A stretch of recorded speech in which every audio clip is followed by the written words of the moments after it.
Yo, ebewe nso what asori bamba no abusa onye huse enye busa se ebewe what pe na se disua be pai amafo di machi ne bi kura kutukuo bi kura kenten minim de ekura won so ezan se ebiri bia o behu se osahene mapie bia no eye dane a ebebeti atofom na o msesa di gum ma ese kurutu amansan no di machi a osesa na nkum kwa aha ebewe what pen maka ho asem ba na so man fan si so bio fi sebe no de ba ebekuo no a efre na hintabe sa hintabe na mabodi no oyi obi aye uko school ewo legon emfa oni school bia ko bia sa be na ebodi nse hintabe no onya bi agisa asore ba me nkoa me ho eni mi team a ye de be nwoma na ebrɛ mu no yegusu o na mpanifo se enkura dudu otubon a eno ntimo de mo ntwa mekere ba be di hu komo yiye enti na aba ne sa nyanka sa bre nka me di abada da ebe ne hintabe bie ni wa e wo krata bia mu obi obetro bebi se ye hintabe na je so bebi sa osahene ansa san se yen na ya church de fre na hintabe we su ye hintabe what is empani abube ne se odwan bufu a woka what is abe ne pen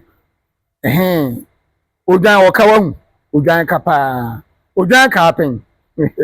eni asem bisa no e pese o de fa utrim si se hwan na wo abakwase ma kire se odwan atimi aka bibi pen den so mpanimfo bube na to se odwan bufu a oka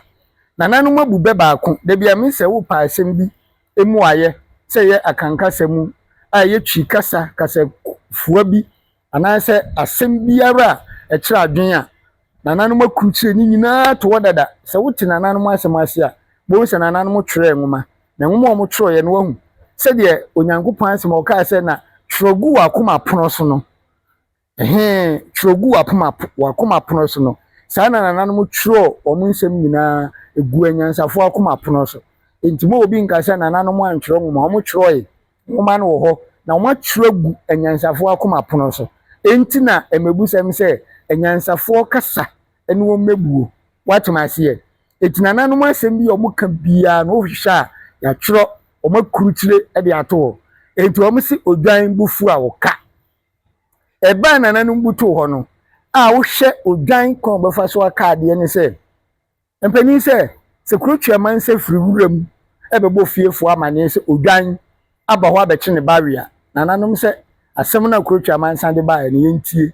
na yetie asem no wi a yemfa nkwa adwendwin ma church be we mu dada na emo me de be we be kama asem na me de tum anim no ama agina mo hu se mpanimfo wo ebebi wo ho se kurutwa man se timinya kukoduro ebe fie bebo nipa wo fie amane wo ho da ko behwe na obi bo wo dan pan kurutwa man se nti yato afasu afa dan na beti abontempo no kan wo bo be no be kwa akobie no kurutwa man se ne dina hoyi amane o se me ba mo nchen wo ma na konwa wo fie obusa na amane na mane botia nyina ne se odwan efurufie abawure mu abeche ne bare na nanom se kurutwa man se bebo sa amane a yentie ne tie wi a yemfa nkwa adwentwin eti de di kan no kurutwa man se betimi abebo enipa wo fie amane se odwan abeche ne bare eti se na nanom ka se odwan bufu a oka ahai eye hintabe enti na be mu odwan bufu a waka woda odwan so ya aboa bi a wo mmere ye ko ski ko sin adwum bi Mary wo gwama bi da bi odi na chi ba biara wo be kọ no oka ne ho kọ oka Mary di odwan kura ko ski ye ko ski no bra ni yesu chi ne dwuma ya tie no class 4 I tell you me ye chi ewo class ba ko pe class 4 asa ma ye chi bi na odwan eyabo a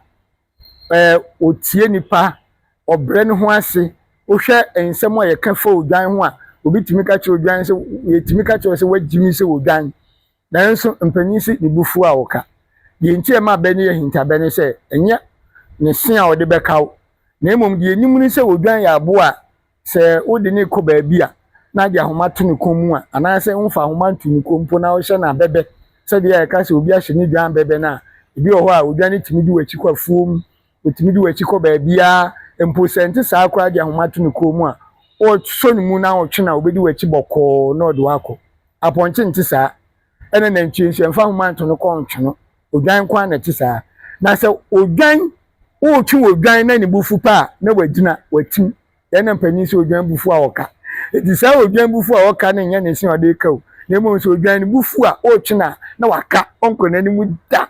o sa hini nie wei ye frɛ na hintabe me dia me ba ma tutu be na go ma di ka abo ama na se me nkyerɛ kro no bo enkyerɛ buruburu mu ase epia o